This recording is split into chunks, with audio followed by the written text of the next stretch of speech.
오늘은 사도행전 강의 26번째 시간입니다. 사랑하는 제2가족 여러분들께서는 2022년도 한 해를 어떻게 보내셨습니까? 어떤 한 해였습니까? 여러분께서 계획하고 소망했던 바들이 이루어지는 한 해였나요? 아니면 계획한 대로 이루어지지 않아서 낙심하고 절망하던 한 해를 보내셨습니까? 더 나아가서 2023년도를 여러분 어떤 계획을 세우셨습니까? 새해가 되면 저희는 늘 새로운 계획을 세웁니다. 제 친구가, 믿지 않는 친구가 얼마 전에 아이를 낳고 나서 출산한 아이를 안고 사진을 찍어 보내면서 이렇게 이야기했습니다. 내가 얘 때문이더라도 술, 담배는 좀 끊어봐야겠다. 아마 많은 세상의 사람들이요, 새해가 되면 금연, 금주 이거에 꼭 성공할 거야 라고 이야기하곤 합니다. 내가 다음에 또 술을 마시면 멍멍 강아지지 라고 이야기하는 것이죠. 우리는 이런 새해를 맞이하면서 사소한 다짐들을 하곤 합니다만 사실 우리의 마음에는 사실 큰 계획이 자리하고 있습니다.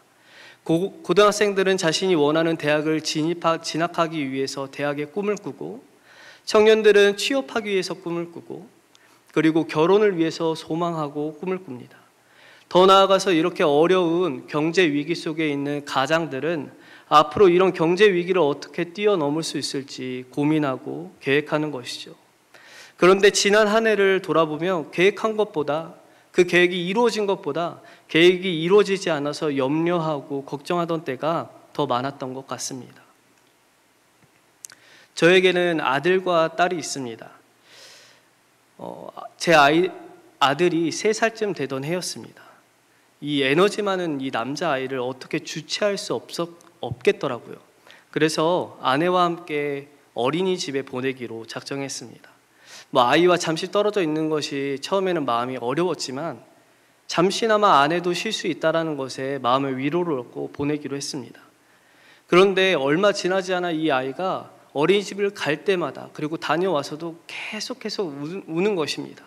갈 때도 울고 와서도 울고 어린이집 가기 싫다고 날마다 울고 불고 하는 것이죠.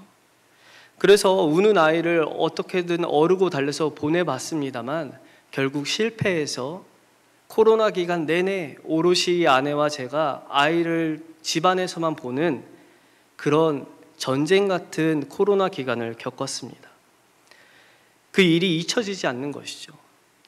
사도 바울에게도요, 정말 원대하고 놀라운 계획이 있었습니다. 바로 이 소아시아 지역 전체를 복음으로 만연하게 하겠다, 복음이 충만하게 하겠다라는 것이 이 사도 바울의 원대한 계획이었습니다. 그리고 그 계획은 16장 5절까지만 해도 잘 이루어지고 있었던 것 같습니다. 16장 5절입니다. 이에 여러 교회가 믿음이 더욱 굳건해지고 수가 날마다 늘어가니라. 여러분께서 만약에 사업장을 여시고 그 사업이 안정화되는 모습이 보인다, 그 사업이 정말 잘 이루어지고 있다라고 생각하신다면 어떻게 하시겠습니까? 문어발식으로 더 많은 사업을 확장하시겠습니까? 아니면 안정기를 더욱더 굳건하게 하도록 힘쓰시겠습니까? 오늘 사도 바울은 자신의 사역을 문어발식으로 더 확장하는 것이 아니라 사업을 굳히기 위해서, 이 사역을 더욱 단단하게 하기 위해서 소아시아 지역 전체의 복음을 굳히기로 작정합니다. 그러나 그의 원대한 계획은 무슨 일에서인지 자꾸 빈번하게 막히고 있다는 것이죠. 복음을 전하기 위해서 소아시아 지역에 있는 부르기아와 갈라디아 땅으로, 그리고 무시아와 비두니아로 가려고 애쓰고 노력했지만 자꾸 막히는 것입니다. 사람들에 의해서 막혔는지, 어떤 일에 의해서 막혔는지, 아니면 그들을 핍박하던 유대인들이 쫓아와서 막혔는지 오늘 본문 안에선 정확하게 쓰여 있지는 않지만 막혔다라는 것이죠. 우리도 그럴 때가 있습니다. 우리가 세상 속에서 하려던 사업이든지 아니면 교회에서 하려던 사역이든지 누가 생각해도 이건 하나님 보시기에 괜찮은 일이야 라고 생각했을지 몰라도, 정말 좋은 계획을 들고 왔을지 몰라도 그 일이 진행되지 않을 때가 있습니다. 가령 우리 교회는 정말 많은 사역을 감당하고 있습니다.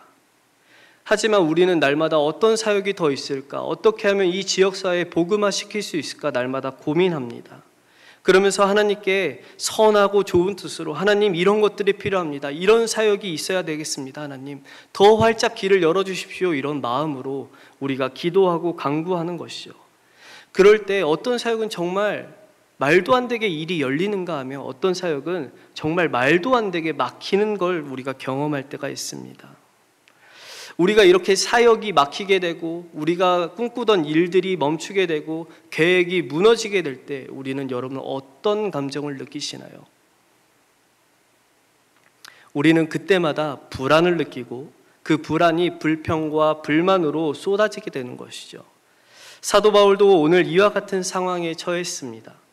수아시아 지역을 정말 복음으로 굳건하게 세우기 위해서 날마다 노력하고 애썼음에도 불구하고 그런 원대한 계획을 품고 나아갔음에도 불구하고 자신의 일이 빈번히 막혔을 때 얼마나 많은 어려움이 그의 마음 가운데 자리했겠습니까?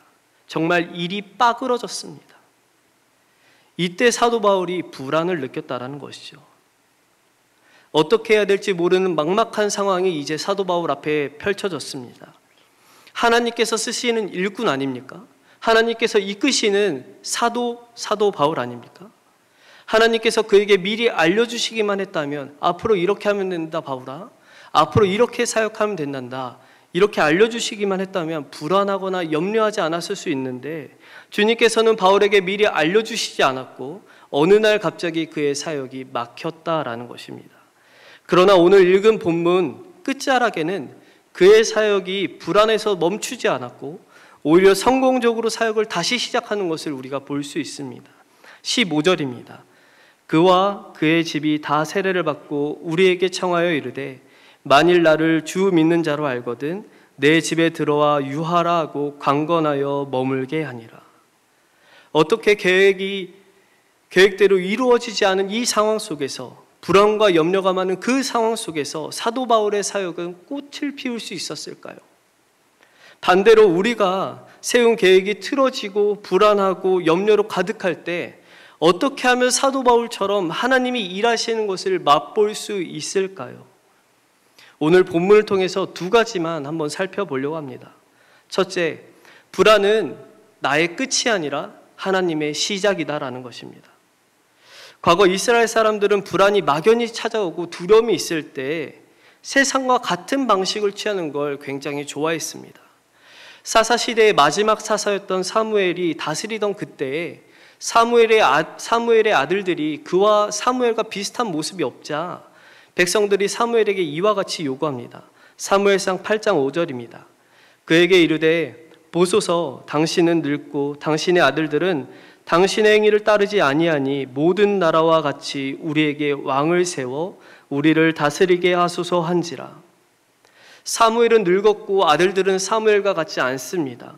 백성들은 불안했고 두려웠습니다. 이 불안을 제거하기 위해서 이스라엘 백성들이 선택한 방법은 무엇이냐?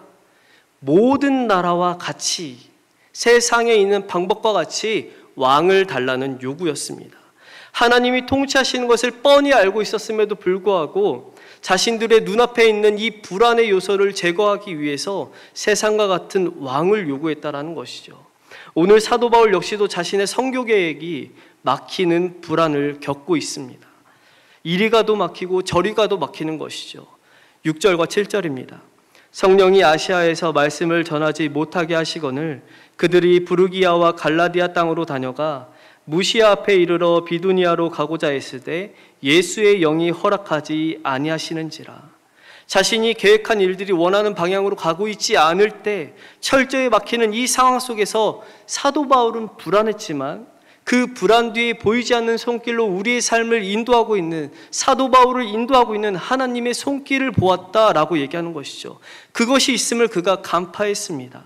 다시 말해 사도 바울의 계획은 끝이 났지만 하나님은 일하고 계신다라는 것을 사도 바울이 알게 된 것입니다.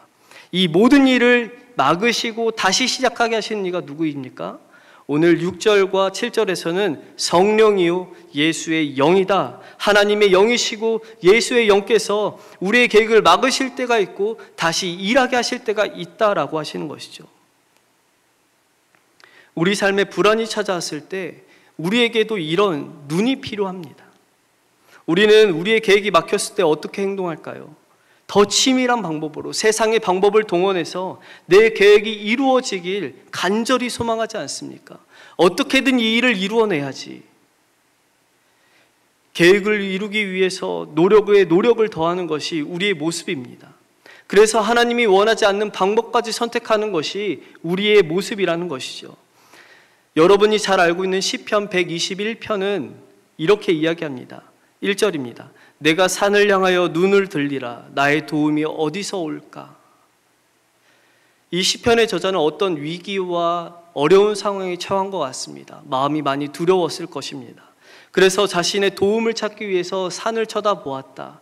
그래서 산을 쳐다봤더니 천지 만물을 지으신 여호와 하나님이 나의 하나님이시구나 라고 고백했다라고 많은 해석자들이 해석합니다. 그러나 당시 상황을 조금 더 고려해서 본다면 다른 의미를 가지고 있습니다. 시편이 쓰일 당시 고대 근동 이스라엘에 이방 우상 신전이 다 어디 있었느냐라고 묻는다면 산 중턱에 있었습니다.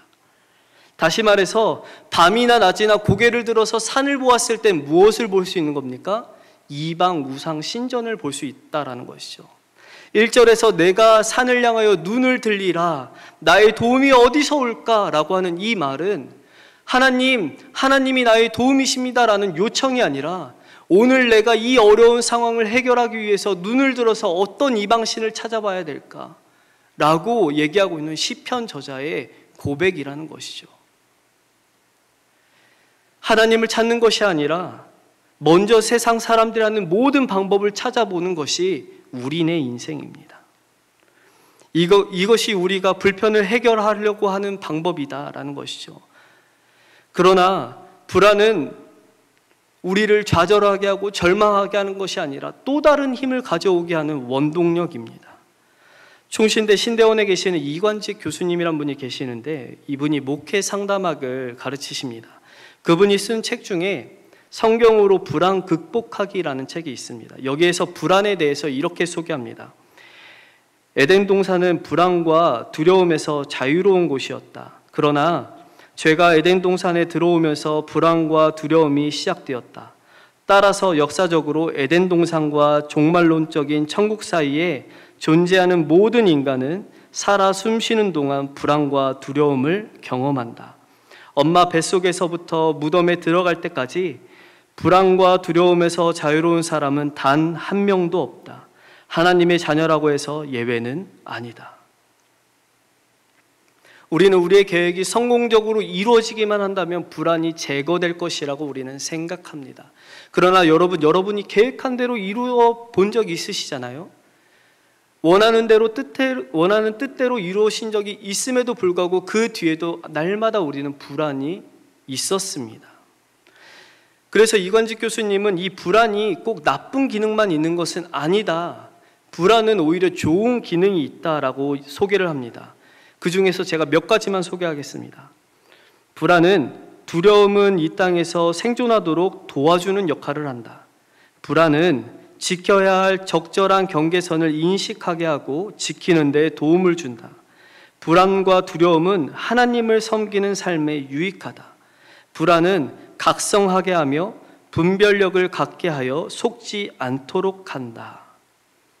다시 말해서 우리가 해야 할 일은 불안을 막연히 두려움의 대상으로 삼는 것이 아니라 불안을 다른 태도, 하나님께서 원하시는 바른 태도로 가져야 된다라는 것이죠.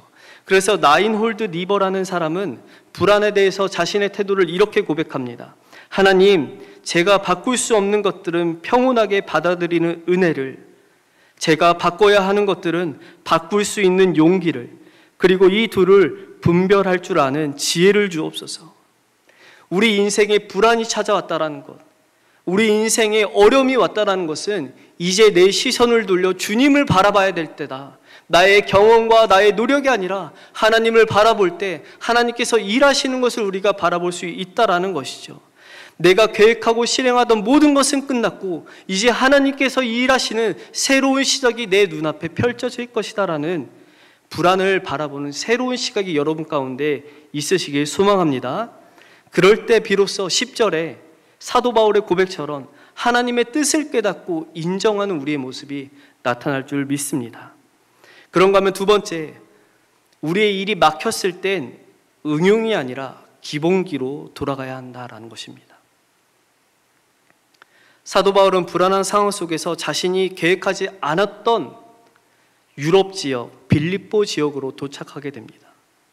이 지역은 로마의 식민지였기도 하고요. 알렉산더 대왕 아버지인 필립 2세의 이름을 따라 지어진 빌립보라는 지역입니다. 또한 아시아와 로마를 잇는 주요 도로가 인접해 있던 교통의 요지이기도 하고 퇴역한 군인들의 안식처로서 굉장히 부유한 도시이기도 했습니다. 하지만 이곳에서 사도 바울의 행적은 묘연합니다. 16장 12절입니다. 거기서 빌립보에 이르니 이는 마게도냐 지방의 첫 성이요 또 로마의 식민지라. 이 성의 수일을 유하다가. 사도 바울은 성령께서 이곳까지 인도해서 오게 되었지만 이곳에 대한 정보가 전혀 없는 것이죠. 전혀 없을 뿐만 아니라 어떻게 해야 되는지 전혀 감이 오지 않았습니다. 보통 사도 바울의 선교 전략은 먼저 유대인들의 회당을 찾아가는 것입니다. 이방인의 사도로 부름받았지만 그는 언제나 자신의 혈육이 먼저 회심하고 구원받기를 간절히 소망했기에 먼저 늘 유대인의 회당을 찾는 것이 사도 바울의 선교 전략이었습니다. 그러나 오늘 빌립보 지역에 그가 수일을 유했다라는 말은 유대인의 회당을 찾지 못했고 유대인의 회당은 10명만 있어도 유대인 10명만 있어도 설립되는 것인데 없다라는 것은 유대인이 그만큼 현저히 적다라는 것이기도 합니다. 그러기에 자신이 했던 모든 경험이 싸그리 무너지고 어떻게 이제 선교 사역을 해야 될지 모르는 상황에 막막함에 직면했습니다. 하지만 사도 바울과 그 일행이 빌립보 지역에 도착했을 때 막막했던 이유가 한 가지 더 있습니다. 바로 앞전에 보았던 환상 때문입니다. 우리 9절 함께 읽도록 하겠습니다. 사도행전 16장 9절 함께 시작. 밤에 환상이 바울에게 보이니 마게도냐 사람 하나가 서서 그에게 청하여 이르되 마게도냐로 건너와서 우리를 도우라 하거늘.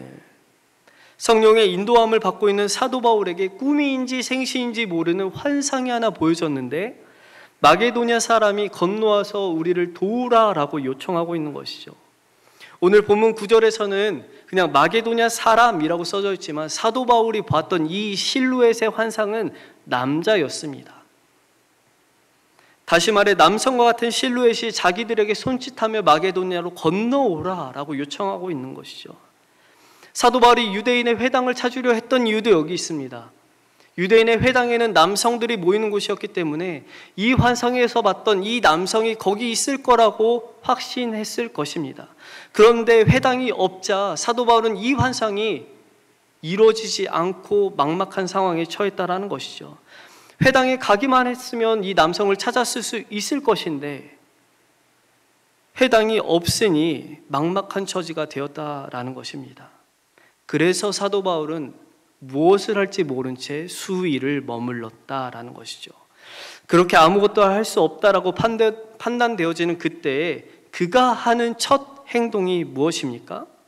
우리 13절입니다. 제가 읽겠습니다. 안식일에 우리가 기도할 곳이 있을까 하여 문 밖 강가에 나가 거기 앉아서 모인 여자들에게 말하는데. 사도 바울이 불안을 뚫고 넘어온 이 빌립보에서 막막한 이 현실을 만났을 때 하고자 했던 행동은 다름 아니라 기도였습니다.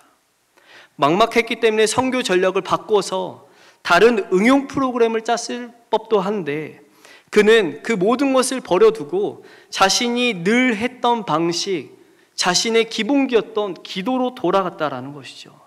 그리고 그 기도하려고 할 때에 하나님께서 일하시는 손길을 경험하게 되었다라는 것입니다. 코로나 시기에 한동안 뉴스에서 떠들었던 그리고 많은 사람들이 이야기했던 게임 체인저라는 단어가 있습니다. 게임 체인저라는 단어는 원래 경제 분야에 쓰이는 용어입니다. 그 뜻은 이렇습니다. 어떤 일에서 결과나 흐름의 판도를 뒤바꿔 놓을 만큼 중요한 역할을 한 인물, 사건, 제품 등을 이르는 말이다. 그러니까 어떤 사건을 한 번에 뒤집을 만한 어떤 물건이든 사람이든 사건을 게임 체인저, 바꾸는 것이라고 얘기하는 것이죠. 마치 알렉산더 그레이엄 벨이 만든 전화기로 온 세상 사람들이 전화를 할 수 있게 된 것처럼 마이크로소프트가 윈도우를 만들었을 때처럼 그리고 애플의 아이폰이 전 세계에 퍼져서 모든 사람들 주머니에 스마트폰이 들어가게 된 것처럼 세상이 다른 차원으로 바뀌게 된 그 시점, 그것을 제공하게 된 사람, 물건, 사건을 게임 체인저라고 얘기하는 것입니다. 그런데 이런 게임 체인저는 경제 분야에만 있는 것이 아닙니다. 우리 신앙에도 게임 체인저가 분명하게 존재합니다. 요한복음 14장 13절부터 14절에는 예수님께서 이렇게 이야기합니다. 너희가 내 이름으로 무엇을 구하든지 내가 행하리니 이는 아버지로 하여금 아들로 말미암아 영광을 받으시게 하려 함이라. 내 이름으로 무엇이든지 내게 구하면 내가 행하리라. 예수님이 강조하고 있는 것이 무엇입니까? 기도입니다. 기도하는 사람을 통해서 예수님은 역사하시고 기도하는 사람을 통해서 하나님은 큰 일을 이루신다라는 것을 이야기하고 있는 것이죠. 다시 말해 기도가 우리 삶의 판도를 바꾸는 게임 체인저이다라고 이야기하고 있는 것입니다. 사도 바울은 이것을 누구보다 잘 알고 있었습니다. 사도행전 9장 11절에서 12절엔 사도 바울이 경험한 사건을 이렇게 얘기합니다. 주께서 이르시되 일어나 집가라 하는 거리로 가서 유다의 집에서 다섯 사람 사울이라 하는 사람을 찾으라. 그가 기도하는 중이라. 그가 아나니아라 하는 사람이 들어와서 자기에게 안수하여 다시 보게 하는 것을 보았느니라 하시거늘. 사도 바울이 빛으로 오신 예수님을 만나고 눈앞이 캄캄해졌습니다. 아무것도 먹지 못하고 보지도 못했습니다. 그때 그가 했던 일은 기도였고 그때 안수했던 아나니아를 통해서 눈이 뜨여졌고 그 예수 그리스도를 위해서 열심히 살겠다라고 다짐한 사람, 자신의 인생의 판도가 바뀐 사람, 기도를 통해서 바뀐 그 사람이 박해자요 이젠 전도자가 된 사도 바울이라는 것입니다. 뿐만 아니라 오늘 사건 이후에도 매맞는 중에 감옥에 갇혀 있을 때에도 사도 바울이 한 것은 기도하고 찬양하는 것이었습니다. 사도 바울의 인생의 판도를 바꾸는 힘은 어디서 시작되었습니까? 바로 기도에서 시작되었습니다. 바울의 기도가 하나님이 우리에게 주시는 게임 체인저이다. 우리의 인생의 판도를 바꾸게 하는 게임 체인저는 기도이다라고 얘기하고 있는 것이죠. 그래서 사도 바울은 모든 편지마다 공통된 하나의 특징이 있다면 편지마다 기도가 튀어나온다라는 것입니다. 기도가 자신의 삶에 자리한 것입니다. 오늘 본문에서 사도 바울은 갈 방향을 잃었습니다. 마게도냐로 넘어가라는 주님의 명령에 순종은 했지만 이곳에서 어떻게 사역해야 될지 모르는 막막한 그때에 다시금 불안이 찾아오려고 하는 그때에 그가 선택한 방법은 기도입니다.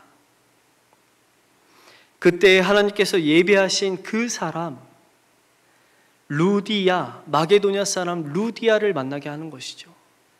사도 바울은 환상 중에 그를 남자로 보았지만 하나님의 큰 일을 하시는 그 주님께서는 여성인 루디아를 통해서 이 막막한 상황을 해소하게 하셨다라는 것이죠.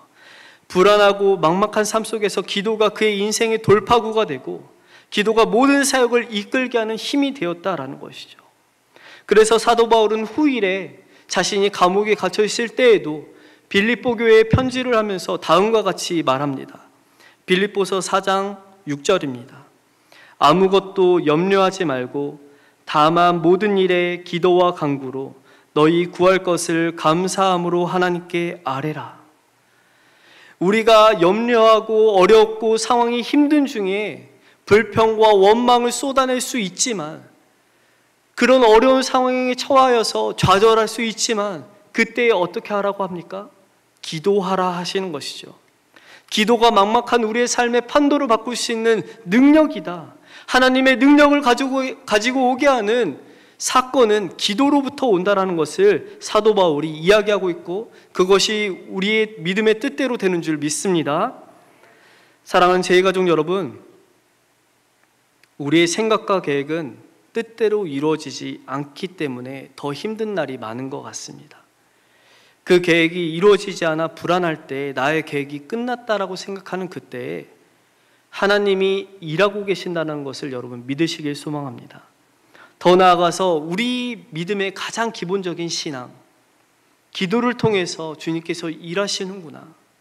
주님께서 나의 기도를 들으시고 나의 기도를 땅에 떨어뜨리지 않으시고 그 기도에 속히 응답하시는 주님이 나의 하나님이시구나 믿으시는 여러분 되시길 소망합니다.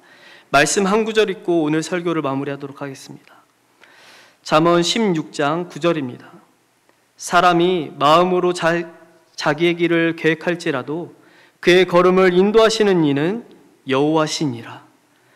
사람이 마음으로 자기의 길을 계획할지라도 그의 걸음을 인도하시는 이는 여호와시니라. 아멘.